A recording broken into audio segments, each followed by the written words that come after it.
Thanks for joining us on episode 5 of Building a Bog Filter. Now that the bog filter box is complete, we decided to make a smaller upper pond for the filter to discharge into. In this episode, we will take you through the process of regrading the stream bed and installing a retaining wall. The original stream turned out to be more of a lazy river, but we were really looking for a babbling brook to add some additional background noise to the yard. By increasing the grade of the stream, we were also able to create a smaller upper pond, and the upper pond is where the bog filter will discharge into. We felt overall this would be a nice transition and would give us the look and sound that we were hoping for. The first step of the process was to remove all of the rocks from the existing stream. We don't show that part of the process here, but once all of the rocks are taken away, we have to remove the existing liner and fabric underlay, as you can see us doing here. We had approximately 20 inches of grade to work with and decided to have an 8-inch drop from the stream into the pond. This left us with 12 inches of grade over the remainder of the 15-foot stream. In the end, this provided us with a nice babbling brook. Next step is to establish a grade reference, which in our case was the top of the 8-inch drop from the stream to the main pond. You can see us here installing reference stakes with the top of all of the stakes at 8 inches above the main pond. This gives us a simple point to measure from as we build up the stream bed. If you're enjoying our videos and want to watch more of what we do, we'd appreciate it if you click the like and subscribe buttons to make sure you don't miss out. In order to achieve the 20 inches of grade, we had to install a retaining wall on both sides of the stream and the upper pond. Here we are preparing the base for the retaining wall, which requires a trench to be dug and filled with anywhere between 4 and 6 inches of compacted road crush. If you're not sure what road crush is, it's simply a mixture of crushed rock and sand that is highly compactable and used as a base material for patios, landscaping, and retaining walls. You want the trench to be 6 to 8 inches wider than the retaining wall blocks, with the top of the compacted road crush just a bit lower than the existing grade. Once backfilled, this helps lock the retaining wall blocks in place.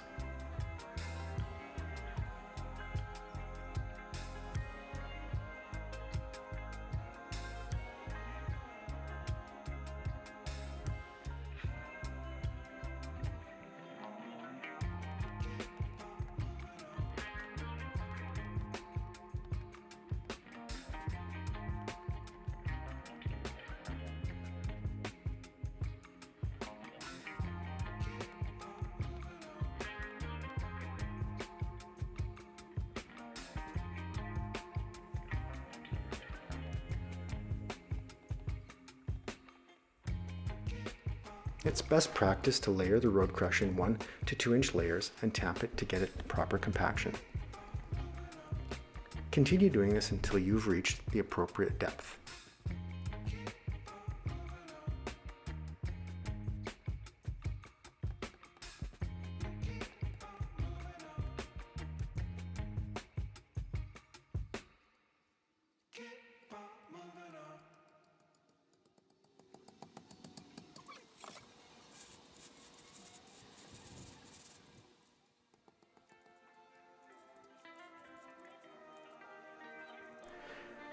As you work away along with the road crush, make sure to check it regularly to ensure that it's consistently level.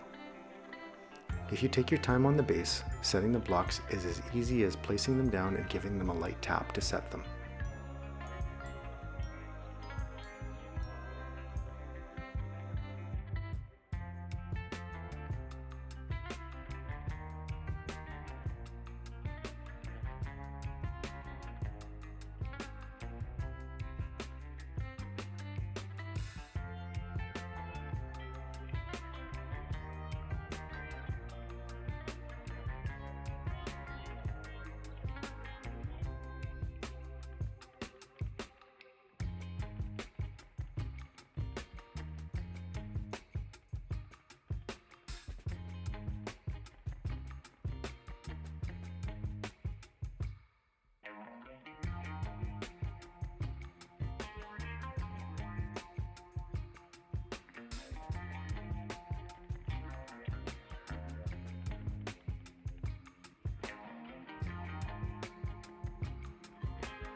As you progress on the retaining wall, you can start establishing the grade of the stream bed.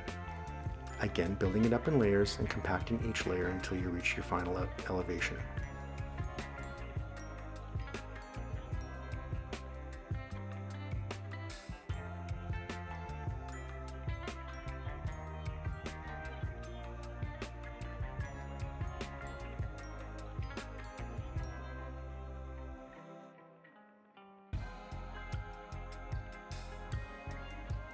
After your initial row of blocks has been placed, each successive row needs to be glued down with construction adhesive.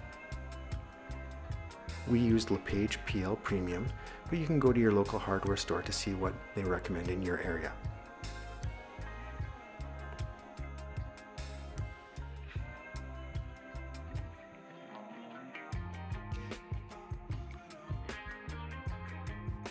We don't have any footage of the next step, where we excavated down another 12 to 16 inches for the upper small pond and used that material to continue finishing off the grade of the stream bed and the perimeter walls of the upper pond.